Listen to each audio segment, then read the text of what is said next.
Let's talk about when you should be pre-approved or pre-qualified to see homes.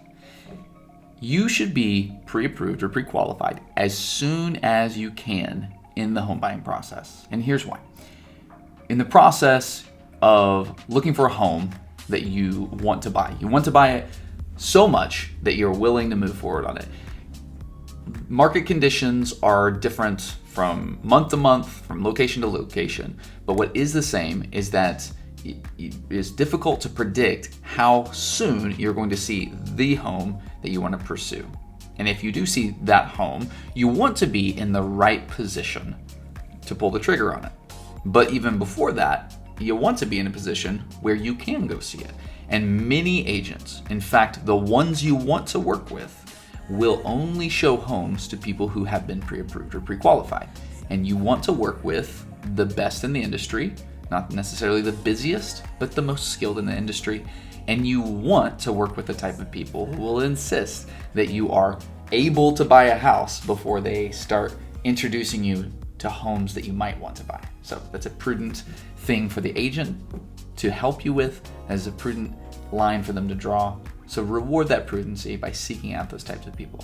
So if you've got to be pre-approved to buy it, and you should be pre-approved to start looking, lest you fall in love with something that you aren't able to pull the trigger on, then you should be pre-approved earlier. And I would recommend that you start your home buying process with that visitation with a lender or a loan officer at a bank to be pre-approved. Let them tell you how much you're qualified to buy, and then start looking based on that qualification.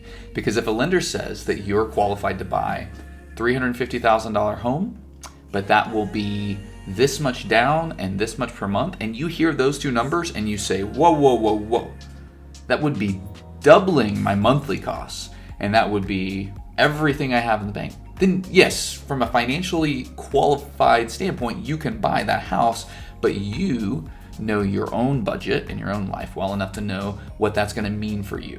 So start the process with that visitation with the bank, and then take what they give you and hold it up to what you know about your life. How is that down payment and that monthly obligation going to impact you? Is it going to be a blessing or a constraint? And then once you know that and you've dialed in the number, then start looking. Because there's a funny thing that happens in the home buying process. A $500,000 home is typically more valuable than a $400,000 home. Why? Well, because it's more valuable. Why is it more valuable? Well, location. That certainly helps. And then the condition. Does it have more land or less land?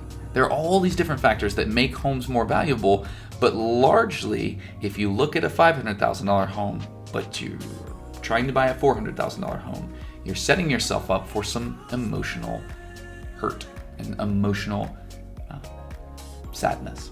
So don't do that. Let's put everything in the right order. Start your buying process by talking to your bank or your preferred lender. If you don't have a preferred lender, please let me know and I'll introduce you to the ones I find to be the best and the most ethical, trustworthy people in the industry.